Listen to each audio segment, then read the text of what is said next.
Bobby Harrison's weathered hands trembled as he knelt beside his daughter's empty grave, the autumn wind carrying whispers through Pine Ridge Cemetery. The massive gray wolf emerged from the tree line like a ghost from his nightmares, its amber eyes fixed not on him, but on the weathered headstone that read, "Sarah Harrison, forever in our hearts." The wolf began digging with desperate, purposeful claws. "Get away from her!" Bobby shouted, his .38 revolver shaking in arthritic fingers, but the animal ignored him completely, dirt flying in frantic arcs behind powerful haunches. His wife Maggie screamed from their pickup truck, her voice cracking like broken glass across the silent cemetery. Their son Tommy dropped the fresh flowers, his veterinarian's mind racing. This wasn't normal predator behavior. Sarah had been gone 18 years, but Bobby still visited every Tuesday at 4:30, still talked to the empty grave as if she could hear him whisper, "Daddy's sorry, baby girl." The wolf stopped digging and backed away, revealing something metallic glinting in the disturbed earth. What had been buried beneath his daughter's headstone all these years? Leave a like and share your thoughts in the comments along with the city you're watching from now. Let's continue with the story. The Harrison family had once been the picture of small-town American happiness. Bobby Harrison, now 65 with silver hair and deep lines etched by decades of grief, had served as Pine Ridge's police chief for 37 years before retiring in shame and sorrow. His badge had meant everything to him until the day it couldn't bring his little girl home. "Back in my day, we knew every soul in this town," Bobby often muttered to himself, sitting in his worn leather recliner, staring at Sarah's school photo on the mantel.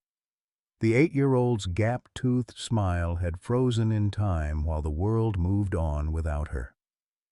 Margaret Maggie Harrison, 62 and fragile as autumn leaves, had taught 3rd grade at Pine Ridge Elementary for 28 years. She'd loved every child who passed through her classroom, but none more than her own Sarah, who would slip handwritten notes into Mommy's lunch bag. "I love you to the moon and back." After Sarah vanished, Maggie couldn't bear to see other children learn and grow when her baby never would. She retired early, spending her days quilting memorial squares for missing children and setting 3 plates at every meal out of habit. Their son Thomas "Tommy" Harrison, 38, had escaped to Denver, where he practiced veterinary medicine and tried to forget the little sister who used to follow him everywhere. "Tommy, wait for me," she would call, her pigtails bouncing as she ran to catch up. He'd married young, divorced quickly when his wife grew tired of competing with a ghost, and now overprotected his 6-year-old daughter Emma like a man who'd learned too late that terrible things happen to innocent children. The family's tormentor wore the kindest face in Pine Ridge. Dr. Mitchell Wright, 71, had delivered half the babies in town and held the hands of their grandparents as they passed. His Victorian mansion on Hill Street stood as a monument to respectability, its wraparound porch where he'd sit each evening waving to neighbors who considered him their guardian angel in a white coat. What they didn't know was that Dr. Wright's own 8-year-old daughter Jessica had died in 1994, struck by a drunk driver while chasing a ball into the street.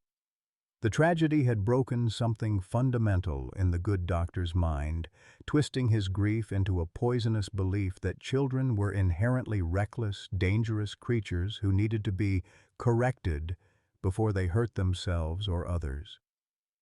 Sarah Harrison had reminded him so much of Jessica. Same blonde curls, same fearless laugh, same tendency to wander where she shouldn't. When she'd appeared in his office for a routine checkup in September 1995, chattering about her new puppy Rex and her plans to explore the woods behind their house, Dr. Wright had seen an opportunity to save her from her own childhood recklessness. He'd been helping the Harrison family cope with their loss for 18 years, prescribing Maggie's anxiety medication and counseling Bobby through his darkest hours, all while carrying the secret that he was the monster they'd spent 2 decades searching for. Now, as Bobby knelt in the cemetery dirt, that secret was literally clawing its way to the surface. The metal box emerged from the earth like a buried prayer, finally answered. Bobby's hands shook as he brushed away 18 years of accumulated dirt, revealing a small steel container about the size of a jewelry box, its surface corroded but intact. The wolf sat back on its haunches, watching with an intelligence that made Tommy's veterinarian instincts scream that something wasn't right about this animal. "Don't touch it, Dad," Tommy warned, pulling out his cell phone. "We need to call Sheriff Morgan first. This could be evidence." But Bobby was already lifting the box with trembling fingers, his police training warring with a father's desperate need to know. Inside, wrapped in yellowed plastic, lay 3 items that stopped his heart. A small silver bracelet engraved with Sarah H., a pocket-sized cassette recorder, and a child's diary bound in purple leather. "Oh my God," Maggie whispered from behind them. She'd left the safety of the truck, drawn by some maternal instinct that recognized her daughter's belongings. "That's Sarah's bracelet. I gave it to her for her 8th birthday." The bracelet had never been found. It wasn't on any police inventory list. Bobby had memorized every piece of evidence in his daughter's case file, had pored over the reports until the words blurred together. This bracelet wasn't supposed to exist. Tommy carefully lifted the cassette recorder, its plastic casing cracked but functional. "The batteries are corroded, but I might be able to—" He shook it gently, hearing the faint rattle of a tape inside. "There's something recorded on here." The wolf made a sound then. Not quite a howl, not quite a whine, but something that spoke of years of patient waiting. It looked directly at Bobby with eyes that seemed almost human in their depth of understanding and pain. "Those eyes," Emma said softly, speaking for the first time since they'd arrived at the cemetery. "Grandpa, he has the same eyes as in Sarah's pictures." It was true. The wolf's amber gold eyes held the same warm intelligence that had shone from Sarah's school photographs, the same gentle wisdom that had made her seem older than her years. Bobby felt a chill that had nothing to do with the November air. With trembling hands, Tommy managed to extract the cassette tape. "We need fresh batteries to hear what's on this, but Dad, look at the diary." He opened the purple leather cover, revealing Sarah's careful 8-year-old handwriting in purple ink. "October 12, 1995, Bobby read aloud, his voice cracking. "Rex keeps barking at Dr. Wright's car. Dogs know things people don't. Mommy says I shouldn't say mean things about nice people, but Rex is never wrong about bad people." The entry was dated 3 days before Sarah disappeared. Maggie gasped, covering her mouth with both hands. "She wrote about Mitchell. But he's been helping us all these years. He's been so kind, so supportive." "October 14th, 1995, Bobby continued reading, each word hitting him like a physical blow. "Rex followed me to the woods today. Dr. Wright was there with his camera again. He said he was taking pictures of birds, but Rex growled and stood in front of me. Rex is protecting me from something." The final entry was dated October 15th, 1995, the day Sarah vanished. "Rex is hurt bad. The doctor gave him medicine that made him sleepy, but Rex is fighting it. He's trying to stay awake to protect me. I'm scared. This isn't the woods behind our house. I don't recognize this place. If something happens to me, I want Daddy to know that Rex tried to save me. He's the bravest dog in the whole world." Bobby's vision blurred with tears as the implications crashed over him like a tidal wave. Dr. Mitchell Wright, the man who'd held Maggie when she collapsed at Sarah's memorial service, who'd prescribed medication for Bobby's nightmares, who'd been their family physician for over 20 years, had taken their daughter. The wolf rose to its feet and padded closer, its massive frame moving with a limp that spoke of old injuries. Around its neck, barely visible beneath matted fur, was the remnant of a collar, cracked leather with a metal tag so tarnished it was almost unreadable. Tommy knelt down, his veterinary training overriding his fear. The wolf allowed him to touch the collar, to turn the tag toward the fading afternoon light. With his pocket knife, he gently scraped away years of accumulated grime until letters became visible. R-E-X. Jesus Christ, Tommy breathed. Dad, this is Rex. This is Sarah's dog. He's been alive all this time. The wolf, Rex, looked up at Bobby with eyes full of 18 years of faithful waiting, 18 years of guarding secrets that could destroy and heal in equal measure. In those amber depths, Bobby saw the truth that would change everything. His daughter's best friend had survived, had been waiting all these years to tell them what really happened in those dark October woods. And now, finally, Rex was ready to lead them to the truth. Rex turned away from the grave and began walking toward the forest edge, stopping every few steps to look back at the Harrison family with unmistakable intention. His message was clear: follow me. Bobby's police instincts, dormant for years, suddenly roared back to life with a clarity that cut through 18 years of grief-induced fog. He wants us to follow him, Bobby said, his voice steady for the first time since Sarah's disappearance. Tommy, take Emma and your mother back to town. Call Sheriff Morgan and tell him to meet us at the old logging road off Highway 34. Dad, I'm not leaving you alone with a wild animal, Tommy protested. But Bobby was already checking his .38 revolver, muscle memory taking over as he verified the cylinder was loaded. This isn't a wild animal, son. This is Rex. And if he's been alive all these years, there's a reason. Bobby's weathered face had transformed, the broken father replaced by the veteran police chief who'd solved dozens of cases through sheer determination. Maggie, you stay here with Emma. If we're not back in 2 hours, you drive straight to the sheriff's office. Rex waited patiently as the family made their arrangements, his intelligent eyes never leaving Bobby's face. When father and son finally began following him into the woods, the wolf-dog hybrid moved with purpose, leading them along deer paths that showed signs of regular use. This wasn't random wandering. Rex knew exactly where he was taking them. The autumn forest was eerily quiet, as if nature itself was holding its breath. After 20 minutes of steady hiking, Rex stopped at a small clearing where an old hunting cabin sat half-hidden among towering pines. The structure was weathered but maintained, with a newer padlock on the door and fresh tire tracks in the dirt.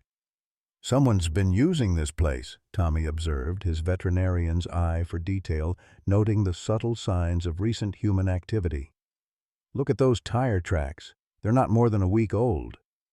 Bobby approached the cabin with his weapon drawn, 40 years of law enforcement training guiding his steps. The windows were boarded up, but through gaps in the wood, he could see the dim outline of furniture inside. Rex sat beside the front door and whined softly, a sound that conveyed years of frustrated waiting. "Stand back," Bobby ordered, raising his boot to kick in the door. The old wood splintered easily, and he swept inside with his gun raised, Tommy close behind with a heavy flashlight. What they found inside made Bobby's blood run cold. The cabin had been converted into a makeshift medical facility. An old examination table dominated the center of the room, complete with leather restraints and surgical lights powered by a gas generator. Medical supplies were neatly organized on shelves: syringes, bottles of sedatives, surgical instruments that gleamed with recent cleaning. But it was the photographs that made Tommy stumble backward in horror. Dozens of pictures covered one wall, children from Pine Ridge and surrounding towns. Some Bobby recognized from missing person reports that had crossed his desk over the years. Sarah's face appeared in several photos, her expression changing from confusion to fear as the sequence progressed. In the final picture, she was lying unconscious on the examination table, Rex visible in the background, his fur matted with blood. "My God," Tommy whispered, his hands shaking as he played the beam of his flashlight across the wall. "How many children?" "How many did he take?"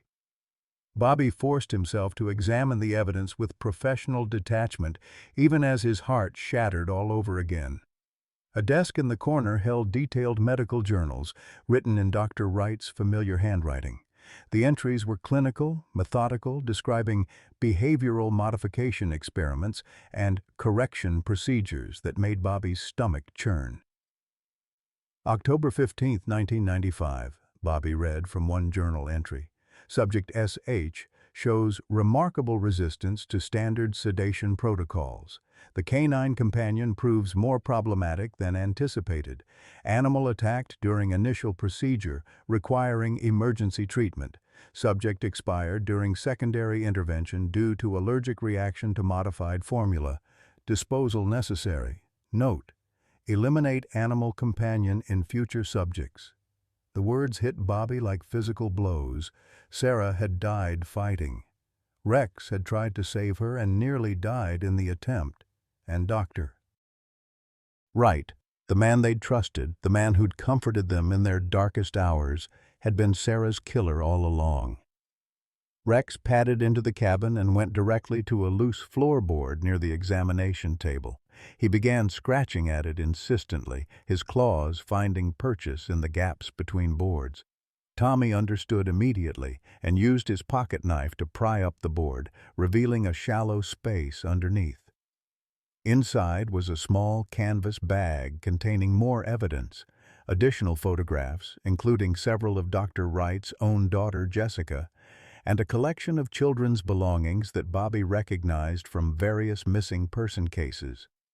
At the bottom of the bag was a VHS tape labeled "Insurance Policy" in Wright's handwriting. "He kept trophies," Tommy said, his voice hollow with shock. "And he recorded everything. Dad, this tape might contain evidence of other murders," Bobby finished grimly. "Tommy, we need to get this to the authorities immediately. But first, we need to find where he buried Sarah." Rex was already moving again, leading them behind the cabin to a small grove of pine trees. He stopped at a spot where the earth was slightly raised, forming a subtle mound that wouldn't be noticed by casual observers. The wolf dog lay down beside the mound and rested his head on his paws, a gesture of such profound grief that both men felt tears sting their eyes. "She's here," Bobby whispered, kneeling beside Rex and placing a gentle hand on the animal's scarred head. "You've been guarding her all these years, haven't you, boy?" Rex looked up at him with eyes full of exhaustion and relief, as if a tremendous burden was finally being lifted from his shoulders. 18 years of faithful vigil were coming to an end, but his duty wasn't finished yet. Dr. Wright was still free, still trusted by the community, still in a position to hurt other children. The wolf dog rose to his feet and looked toward town, his message clear once again. The monster was still out there, and it was time to stop him. The drive back to Pine Ridge felt like descending into a nightmare that had been masquerading as reality for 18 years. Bobby sat in the passenger seat of Tommy's truck, the evidence bag clutched in his lap like a sacred relic, while Rex trotted alongside their vehicle with the steady endurance of an animal accustomed to long journeys. The wolf dog's presence was both comforting and heartbreaking, a living reminder that loyalty could survive even the worst human betrayals. "We need to be smart about this, Dad," Tommy said, his knuckles white on the steering wheel.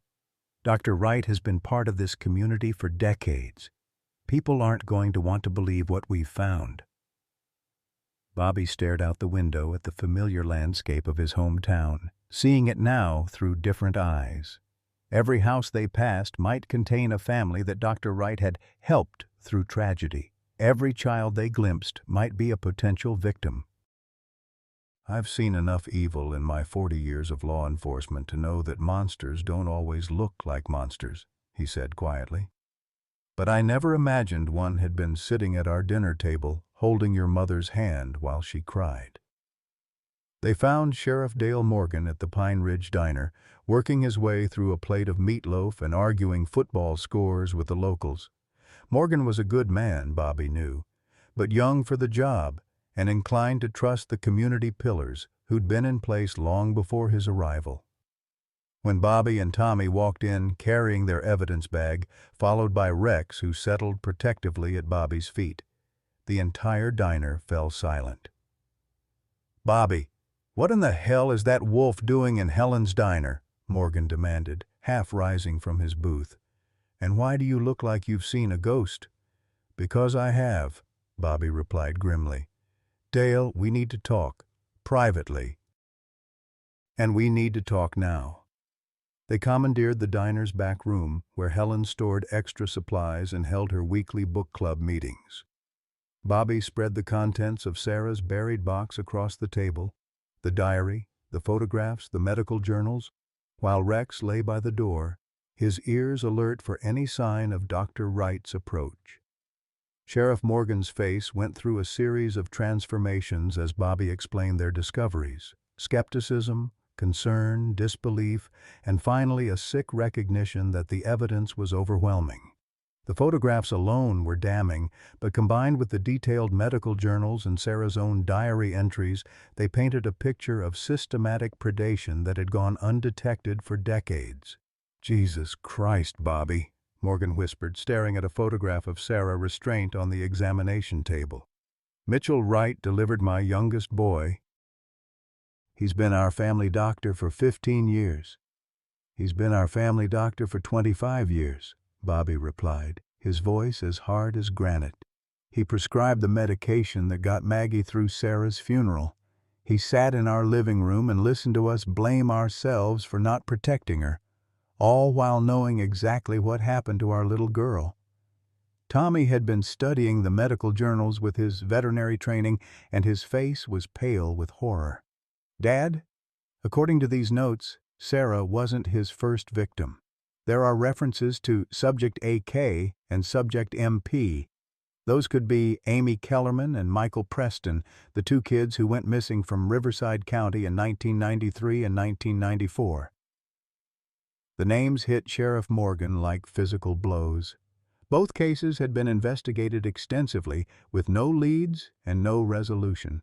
The families had eventually moved away, unable to bear the constant reminders of their loss. "If this is true," Morgan said slowly, "we're looking at a serial killer who's been operating under our noses for over 20 years. Rex suddenly raised his head, a low growl rumbling in his throat. Through the diner's back window they could see Dr. Wright's familiar Mercedes pulling into the parking lot. The elderly physician emerged from his car with his usual deliberate movements, his medical bag in hand, projecting the same aura of benevolent authority that had made him Pine Ridge's most trusted citizen. "He's here," Bobby said unnecessarily, his hand instinctively moving to his concealed weapon. "Maggie must have called him when we didn't come back on schedule. She's been doing that for years, calling Mitchell whenever she gets worried about my episodes." Dr. Wright entered the diner with his customary warm smile, greeting the other patrons by name before approaching their table in the back room. His expression was one of concerned professionalism as he took in the scene. The evidence spread across the table, the three men's grim faces, and Rex lying by the door like a sentinel. "Bobby, Margaret called me," Dr. Wright said in his familiar, soothing voice. "She's concerned about your behavior today. Perhaps we should discuss adjusting your medication dosage. Grief can manifest in many ways, and sometimes old memories can feel startlingly real." It was a masterful performance, Bobby realized with sick admiration. Even now, with the evidence of his crime spread before him, Dr. Wright was attempting to gaslight them, to make them question their own sanity. For 18 years, he'd used his medical authority and his reputation to deflect suspicion, always ready with a rational explanation for any inconsistencies. "Mitchell," Bobby said carefully, "we found Sarah's diary. We found your cabin. We found the photographs. Dr." Wright's expression didn't change, but something shifted behind his eyes, a flicker of calculation, of a predator reassessing the threat level. Bobby, you're clearly experiencing a psychological episode. These delusions about Sarah are concerning but treatable.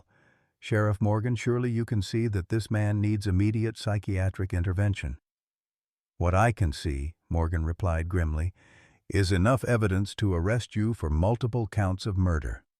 Dr. Mitchell Wright, you're under arrest for the murder of Sarah Harrison and others. You have the right to remain silent. But Dr. Wright was no longer listening. His gaze had fixed on Rex with an intensity that made the wolfdog's hackles rise. That animal should have died 18 years ago, he said quietly, his mask of benevolence finally slipping. Persistent creatures are so problematic. The admission hung in the air like a poison cloud. In those few words, Dr. Wright had confirmed everything they suspected and more. Rex rose to his feet, his lips pulling back to reveal teeth that had been sharpened by years of survival in the wild. "You recognize him, don't you, Mitchell?" Bobby said, standing slowly. "You thought you'd killed him along with Sarah, but Rex survived. He's been waiting 18 years to see justice done." Dr. Wright's composure cracked completely. That little girl was reckless, just like all children. She needed to be taught proper caution. My Jessica died because she was careless, ran into the street without looking. I was trying to prevent other families from experiencing that loss. "By torturing and murdering innocent children?" Tommy demanded, his voice shaking with rage. "By experimenting on them like laboratory animals? By teaching them the consequences of careless behavior?" Dr. Wright replied with the fervor of a true believer. "Sarah was particularly resistant to instruction." The canine made the process unnecessarily complicated. Rex had begun moving closer to Dr. Wright, his predator instincts fully engaged. The wolfdog had waited 18 years for this moment, 18 years to face the monster who had killed his beloved companion. Every muscle in his powerful frame was coiled for action. Sheriff Morgan was reaching for his handcuffs when Dr. Wright suddenly lunged for his medical bag. Inside, instead of the usual physician's tools, was a .22 caliber revolver, small but deadly at close range. "I've spent too many years building my life in this community to let it be destroyed by a dead child's fairy tales," he snarled, backing toward the diner's rear exit. But Rex was faster. 18 years of survival in the wild had honed the hybrid's reflexes to razor sharpness. He launched himself at Dr. Wright with a fury that spoke of years of pent-up grief and rage, his powerful jaws clamping down on the hand holding the gun. The weapon discharged harmlessly into the ceiling as both man and wolfdog crashed to the floor. The sound of the gunshot brought Helen and her customers running, their shocked screams adding to the chaos as Dr. Wright struggled beneath Rex's weight. But the wolfdog wasn't trying to kill. He was restraining, holding the monster in place until justice could be served properly. "Get him off me!" Dr. Wright screamed, his carefully maintained dignity shattered completely. "That animal is dangerous. He's always been dangerous." Bobby knelt beside Rex and placed a gentle hand on the hybrid's scarred head. "It's okay, boy," he said softly. "We've got him. Sarah can rest now." Rex looked up at Bobby with eyes full of exhaustion and relief, then slowly released his grip on Dr. Wright's arm. His vigil was finally over. The monster had been caught, and Sarah's memory could be honored with truth instead of lies. As Sheriff Morgan secured Dr. Wright in handcuffs, the elderly physician continued his protestations of righteousness, claiming he'd been trying to save children from their own recklessness. But his words fell on deaf ears. The evidence was overwhelming, and the community that had trusted him for decades would soon learn the true nature of the man they'd considered their guardian angel. The interrogation room at the Pine Ridge Sheriff's Department had never hosted a confession quite like this one. Dr. Mitchell Wright sat across from Sheriff Morgan and Bobby Harrison, his hands cuffed to the metal table, his once immaculate appearance disheveled from his struggle with Rex. The mask of benevolent physician had completely fallen away, revealing something cold and calculating underneath. Outside in the hallway, Rex lay beside the door, his massive frame blocking any potential escape route. The wolf dog's presence seemed to unnerve Dr. Wright more than the handcuffs or the formal charges. Every few minutes, his eyes would dart toward the door where Rex waited with infinite patience. "Tell me about Jessica," Bobby said quietly, his retired police chief instincts guiding the conversation. "Tell me about your daughter." Dr. Wright's expression softened for a moment, and Bobby glimpsed the broken father who had existed before the monster emerged. "Jessica was perfect," he whispered. 8 years old, bright as a star, full of life and curiosity. She loved butterflies and ice cream and bedtime stories. She was everything good in this world. "What happened to her, Mitchell?" "She was playing in our front yard while I washed the car. A simple Saturday afternoon in September 1994. She was chasing a butterfly, her favorite yellow swallowtail, and it flew toward the street." Dr. Wright's voice cracked with remembered anguish. "I called to her to stop, but she was so focused on that butterfly. She ran right into the path of a drunk driver doing 45 in a residential zone." Sheriff Morgan leaned forward. "That's when it started, isn't it? The anger toward children."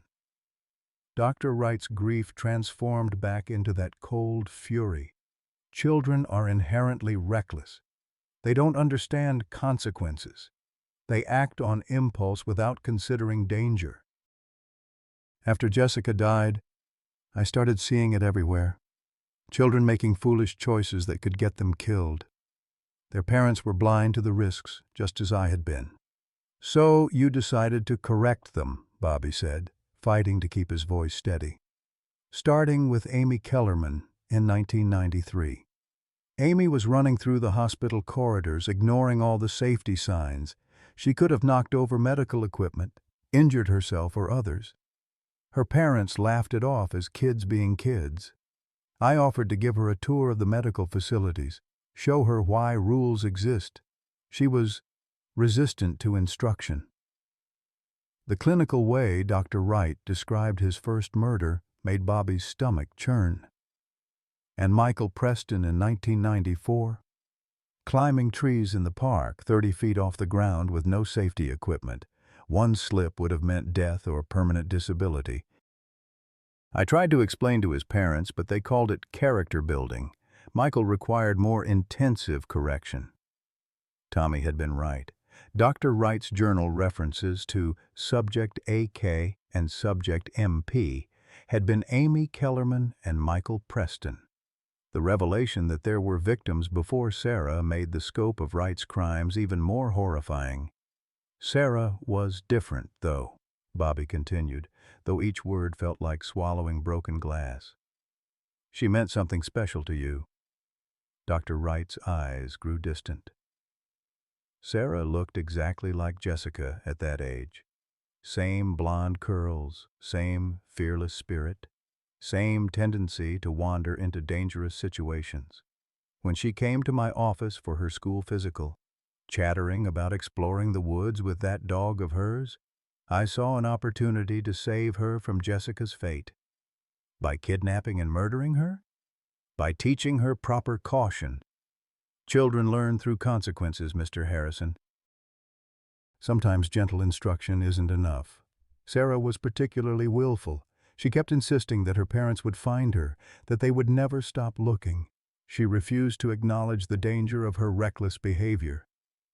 Rex's low growl filtered through the door as if the wolf dog could sense the direction of the conversation. Dr. Wright flinched at the sound, his composure cracking further. "The dog complicated things," Wright continued, his voice taking on a bitter edge. "Animals are supposed to be trainable, obedient, but that creature was as stubborn as Sarah herself. It attacked me during the initial correction procedure, requiring emergency intervention." Bobby forced himself to remain seated, though every instinct screamed at him to reach across the table and throttle the man who had tortured his daughter. What exactly did you do to Sarah, Mitchell? Standard behavioral modification protocols? Controlled environment, structured consequences, graduated stress responses. The goal was to break her reckless tendencies and rebuild proper cautionary instincts. But she had an allergic reaction to the modified sedation formula on day 3. I tried to reverse it, but the damage was already done. The clinical language couldn't disguise the horror of what Dr. Wright was describing. 3 days of torture, 3 days of a little girl crying for her parents while a trusted family friend subjected her to unspeakable cruelties in the name of correction. "And Rex?" Bobby asked quietly. "The animal should have died from its injuries. I gave it enough sedative to stop a horse's heart, but somehow it survived. I assumed it had crawled off somewhere to die, but apparently it was more resilient than anticipated." Sheriff Morgan consulted his notes. "Dr. Wright, we found evidence suggesting there were more victims after Sarah. The cabin contained photographs and belongings from at least 4 other children who disappeared between 1996 and 2010. Dr. Wright nodded calmly, as if discussing a routine medical procedure. Each case presented unique challenges. Some subjects were more receptive to correction than others. The Preston boy was particularly difficult, required extended intervention. The Kellerman girl was actually quite responsive initially, but suffered cardiac arrest during the final procedure. The matter-of-fact way he described murdering children made Bobby feel physically ill. This wasn't a heat of passion crime or even a calculated murder for gain. This was systematic torture carried out by someone who genuinely believed he was helping his victims. "How many children, Mitchell?" Bobby demanded. "How many families have been living with the same hell you put us through?" 7 subjects total over 17 years, Dr. Wright replied. Each intervention was carefully planned and executed. The subjects were selected based on demonstrated reckless behavior patterns that indicated high probability of future self-harm. 7 children. 7 families destroyed by this monster's twisted logic. Bobby thought of all the missing person cases that had crossed his desk over the years, all the desperate parents who had begged him to find their babies. How many of those cases had been solved if they'd just looked closer at the trusted family doctor? "Why did you stop after 2010?" Sheriff Morgan asked. "Age," Dr. Wright said simply. "The physical demands of the correction procedures became too taxing. I also recognized that my window of opportunity was closing. Forensic science was advancing and maintaining the necessary secrecy was becoming more challenging." "But you kept the evidence, the photographs, the journals, the personal belongings." Dr. Wright's expression grew almost wistful. "Professional documentation. Each case represented significant research into childhood behavioral modification. The data could have been valuable for future studies." The interrogation continued for another hour, with Dr. Wright providing chilling details about his methodology and victim selection process. He had used his position as a respected physician to identify problematic children, then created opportunities to isolate them for his corrections. Parents had trusted him implicitly, never suspecting that their family doctor was evaluating their children as potential victims. Throughout it all, Rex remained by the door, his presence a constant reminder that one victim had survived, had spent 18 years waiting for justice. The wolf dog's loyalty had transcended death itself, protecting Sarah's memory and ultimately bringing her killer to justice. As the confession concluded, Bobby found himself thinking about all the times Dr. Wright had sat in their living room offering comfort and support while secretly knowing exactly what had happened to Sarah.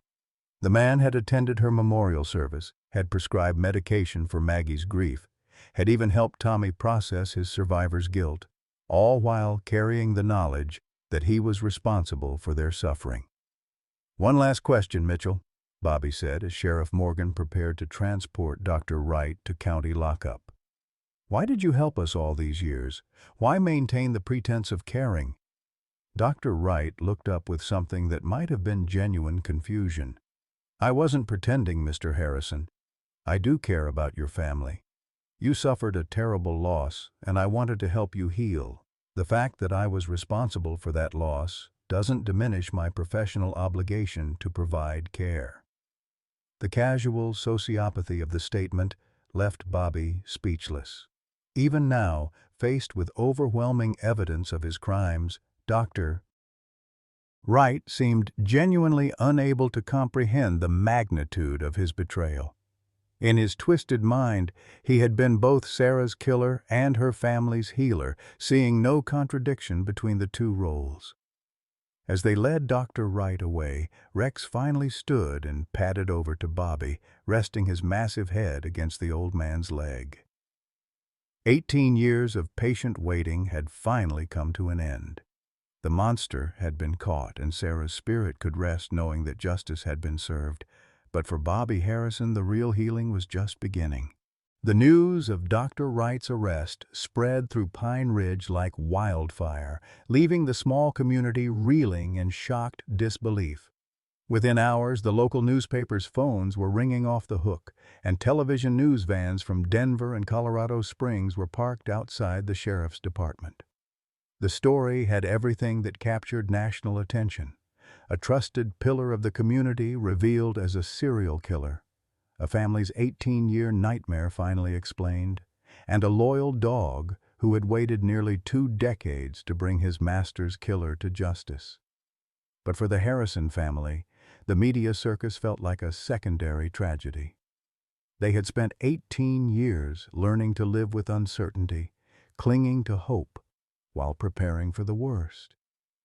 Now, faced with the brutal truth of Sarah's final days, they found themselves drowning in a grief that felt fresh and raw, as if their daughter had died yesterday instead of nearly 2 decades ago. Maggie took the news the hardest. When Bobby and Tommy returned home to find her sitting in Sarah's unchanged bedroom, surrounded by the stuffed animals and school projects that had remained untouched since 1995, she looked up at them with eyes that held a devastation deeper than anything they had seen before. "He held my hand at her funeral," she whispered, her voice barely audible.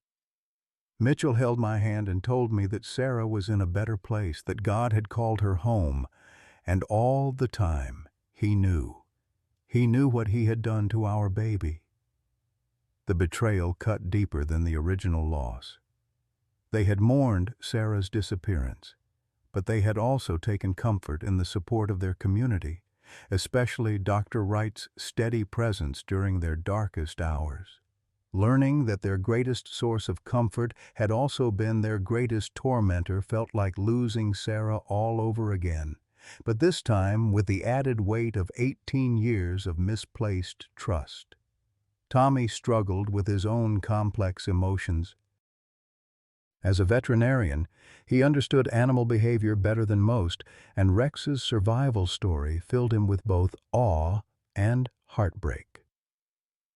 "Dad, do you realize what this means?" he said as they sat in the kitchen that evening, Rex lying protectively at their feet.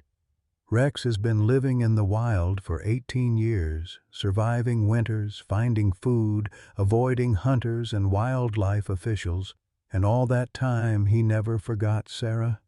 He never stopped protecting her memory."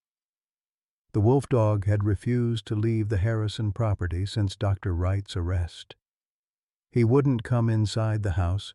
Too many years of wild living had made him wary of enclosed spaces, but he had claimed the back porch as his territory, positioning himself where he could watch both the house and the surrounding woods.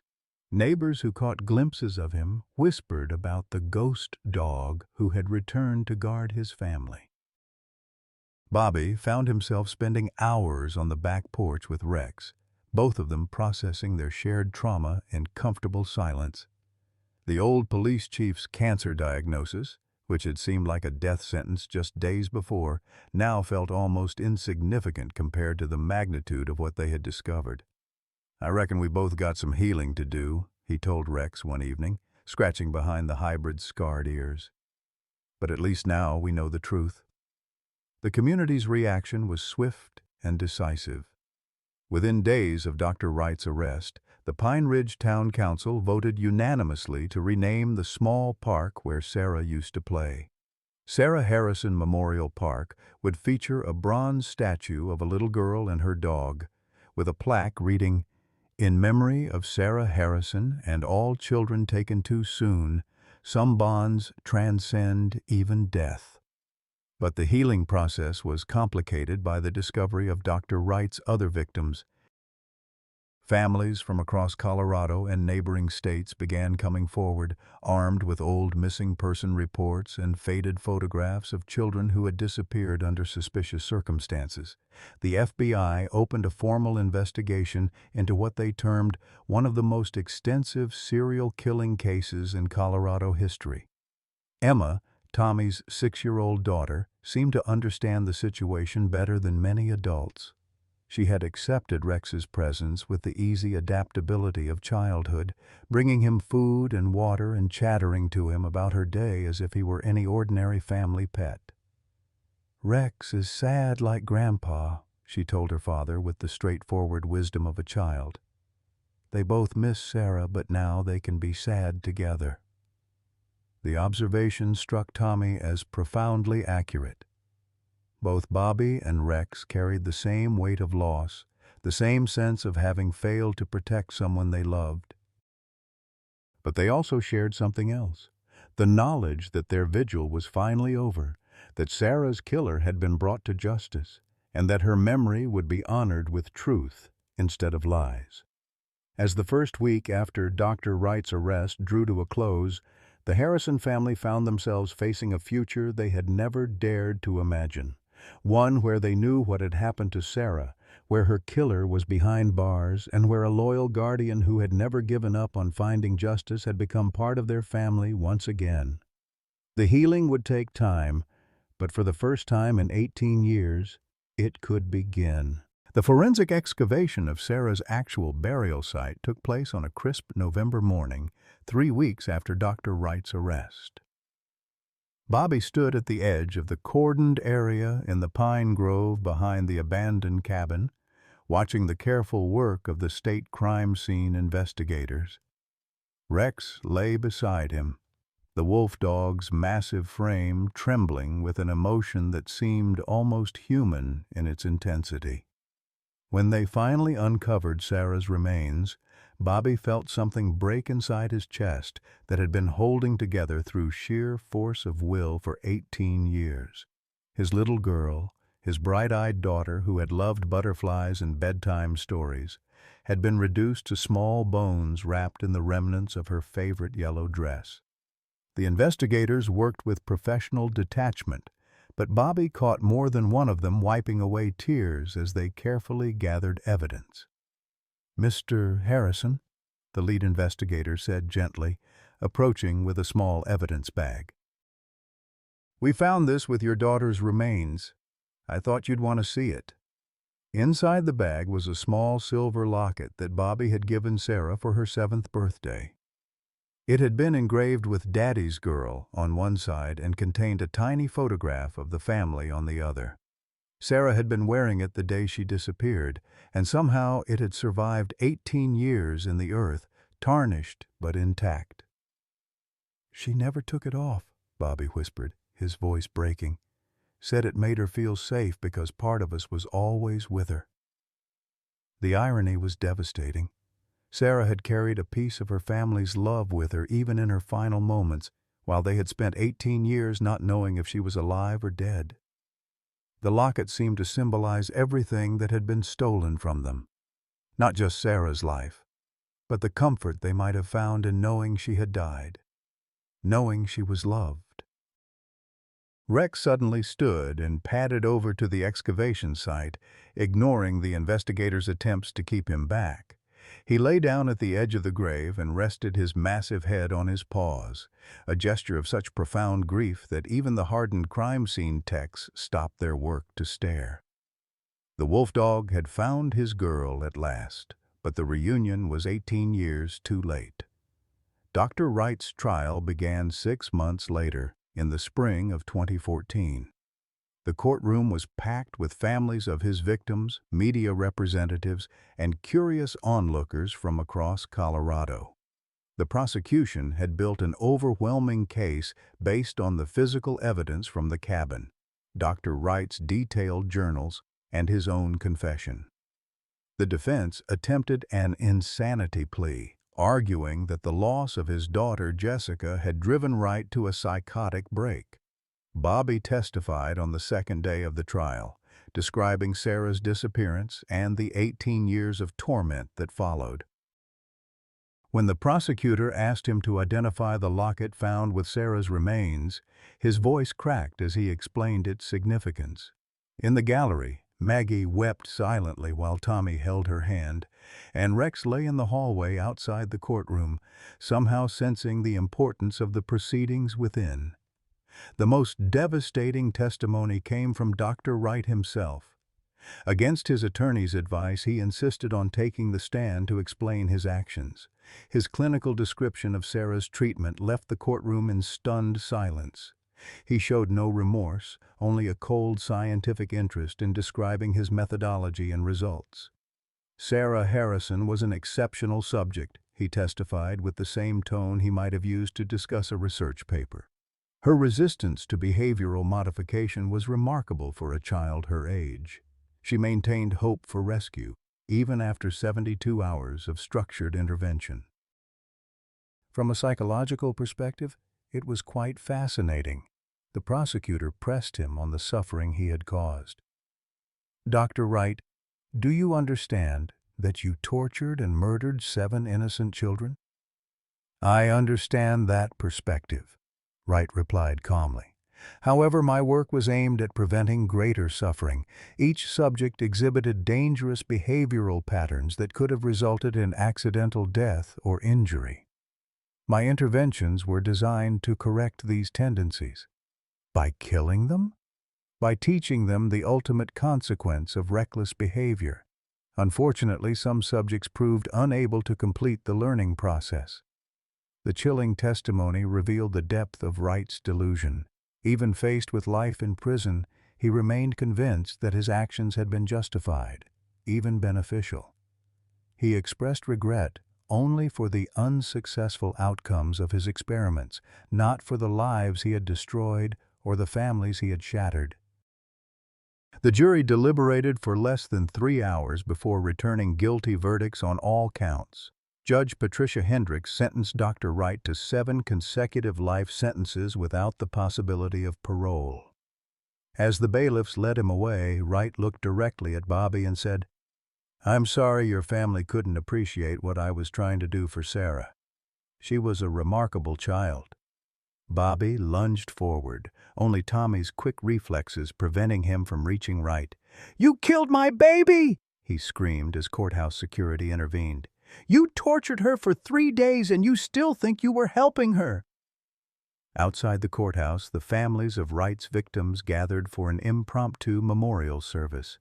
7 photographs were displayed on a makeshift altar: Amy Kellerman, Michael Preston, Sarah Harrison, and 4 other children whose disappearances had finally been explained. Rex approached each photograph, sniffing carefully as if trying to catch some lingering scent of the lost children. The media dubbed Wright the Doctor of Death, and his case became a cautionary tale about misplaced trust in authority figures. Medical boards across the country implemented new screening procedures, and law enforcement agencies developed protocols for investigating missing children cases involving respected community members. But for the Harrison family, the trial's conclusion brought mixed emotions. Justice had been served, but it couldn't bring Sarah back or erase 18 years of torment. They had their answers, but those answers came with the crushing knowledge of what their daughter had endured in her final days. Maggie struggled the most with the revelations from the trial. Learning the clinical details of Sarah's torture sent her into a severe depression that required hospitalization. "I keep thinking about those 3 days," she told Bobby during one of his visits, "about her calling for us, wondering why we weren't coming to save her. Tommy threw himself into his veterinary work, finding solace in helping animals who couldn't help themselves. He established the Sarah Harrison Foundation for Missing Children, using the media attention from the case to raise awareness about child abduction and support for victim families. Rex became the foundation's unofficial mascot, his story of unwavering loyalty inspiring donations from across the country. Bobby found his own path to healing through Rex. The wolf dog had claimed a permanent place in their lives, refusing all attempts at relocation to wildlife preserves or zoos. He had adapted to domestic life enough to accept regular meals and veterinary care, but he remained essentially wild, a living bridge between civilization and the natural world where he had survived for 18 years. "You know, boy," Bobby said one evening as they sat together on the back porch, watching the sunset paint the Colorado mountains in shades of gold and purple. "I spent all those years thinking I'd failed Sarah as a father. But you never gave up on her, did you? You kept faith when the rest of us lost hope." Rex looked up at him with those amber eyes that held depths of loyalty and loss that no human could fully comprehend. The wolf dog had lost his companion but gained a family, had survived trauma that would have broken a weaker spirit, and had ultimately brought justice to those who needed it most. The truth about Sarah's death had been more horrible than anything Bobby had imagined during those 18 years of uncertainty. But it had also revealed the extraordinary power of love and loyalty to transcend even death itself. Rex had kept vigil over Sarah's memory, had waited patiently for the right moment to reveal the truth, and had proven that some bonds are stronger than anything life can throw at them. As the stars began to appear in the darkening sky, Bobby realized that while they had lost Sarah forever, they had gained something precious in return, the knowledge that she had been loved fiercely until the very end, and that love had found a way to bring her home at last. 5 years had passed since Dr. Wright's conviction, and the Harrison family had learned to build a new kind of happiness on the foundation of their shared grief. The spring of 2019 found them gathered in Sarah Harrison Memorial Park for the annual Remembrance Ceremony, a tradition that had grown from a small family ritual into a community-wide celebration of childhood innocence and the unbreakable bonds of love. Bobby, now 70 and moving more slowly but with his cancer in complete remission, sat on the park bench beside the bronze statue of Sarah and Rex. The real Rex, now an elderly 23 years old but still dignified in his bearing, lay at Bobby's feet with the patience of a creature who had learned that all good things come to those who wait faithfully. "Grandpa Bobby," Emma called out, running toward them with the boundless energy of an 11-year-old. "Mom says it's time for the ceremony to start." Emma had grown into a bright, confident girl who showed no fear of Rex despite his intimidating size. She had appointed herself as the wolf dog's official caretaker, bringing him treats and fresh water every day, chattering to him about school and friends as if he understood every word. In many ways, she had become what Sarah might have been, a bridge between generations, a source of light in a family that had known too much darkness. Tommy approached with his arm around his wife, Lisa, whom he had married 3 years earlier in a small ceremony where Rex served as the unofficial ring-bearer. Lisa had understood from the beginning that marrying Tommy meant accepting the complex grief and healing that defined the Harrison family. She had embraced them all, including Rex, with the wholehearted acceptance of someone who recognized that love comes in many forms. "Dad, you ready for this?" Tommy asked, settling beside Bobby on the bench. "Ishta, Channel 7 wants to do an interview about the Foundation's 5-year anniversary." The Sarah Harrison Foundation had grown beyond anyone's expectations, providing support for families of missing children and funding research into improved investigation techniques. Rex's story had captured international attention, inspiring books, documentaries, and countless donations from people who understood that loyalty and love could triumph over even the darkest circumstances. Maggie emerged from the crowd with a group of other mothers whose children had been among Dr. Wright's victims. Over the years, these women had formed an unbreakable bond, supporting each other through the trials, the appeals, and the long process of healing. Maggie's early-stage dementia had stabilized with proper treatment, and while she still had difficult days, she had found purpose in helping other families navigate their own journeys through loss. "Margaret, the Prestons just arrived from Denver," said Janet Kellerman, Amy's mother. "They brought Amy's favorite flowers to put by the statue." The annual gathering had become a celebration of resilience rather than a mourning of loss. Families shared stories about their children, not as victims, but as beloved sons and daughters whose memories deserved joy rather than tears. Rex seemed to understand the significance of these gatherings, accepting gentle touches from visitors while maintaining his dignified composure. Sheriff Morgan, now a close family friend, stepped up to the small podium that had been erected for the ceremony. "5 years ago, this community learned a hard truth about trust and betrayal," he began, his voice carrying across the assembled crowd. "But we also learned about loyalty, perseverance, and the power of love to overcome even the deepest darkness." The ceremony included readings from Sarah's diary, musical performances by the Pine Ridge Elementary School Choir, and the release of yellow butterflies, Sarah's favorite, into the warm spring air. But the moment that always brought tears to Bobby's eyes was when Emma stepped forward to place a wreath at the base of the bronze statue. "Aunt Sarah," she said in her clear young voice, "we want you to know that Rex took good care of your memory, and now we're taking good care of him. He's part of our family forever, just like you are." Rex slowly rose to his feet and approached the statue, a ritual he performed every year.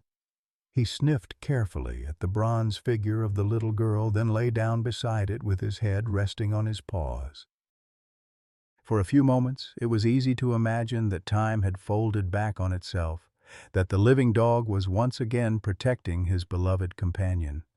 As the formal ceremony concluded and the crowd began to disperse, Bobby found himself alone with Rex beside the statue. The wolf dog's muzzle was now white with age, and his movements had the careful deliberation of an elderly animal, but his eyes still held that fierce intelligence and unwavering loyalty that had defined his entire life.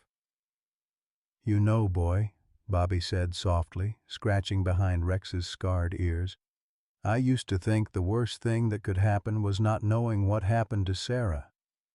But you taught us something important. Sometimes love means waiting, even when waiting hurts. Sometimes love means keeping faith when everyone else gives up hope."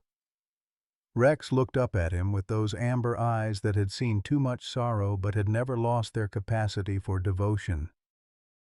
In 5 years of living with the Harrison family, he had never fully domesticated, never completely abandoned his wild nature. But he had found peace in being part of something larger than his own grief. As the sun set over Pine Ridge, Bobby realized that while they would always carry the scar of Sarah's loss, they had also been blessed with something rare and precious, the knowledge that love truly is stronger than death and that some bonds endure forever. Rex had kept his promise to a little girl who loved butterflies and bedtime stories.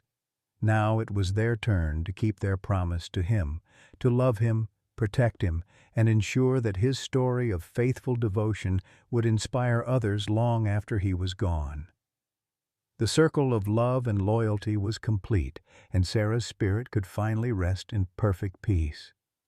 Sometimes the greatest love stories aren't between people at all.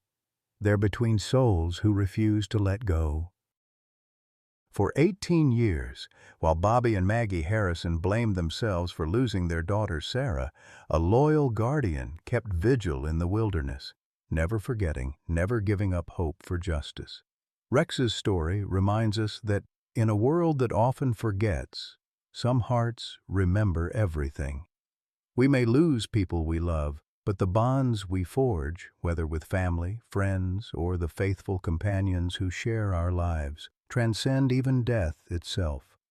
Like Rex, we carry the memory of those we've loved, protecting their legacy through our actions and choices. The Harrison family discovered that healing doesn't mean forgetting. It means finding new ways to honor love that endures. Whether you're caring for aging parents, grieving a spouse, or watching grandchildren grow, remember that your devotion matters. Every act of loyalty, every moment of faithfulness, every choice to keep loving despite the pain, these create ripples that extend far beyond what we can see. Love doesn't end with goodbye. It just finds new ways to protect what matters most. Share your thoughts. What bonds in your life have proven stronger than time or distance? Have you ever experienced loyalty that surprised you with its depth,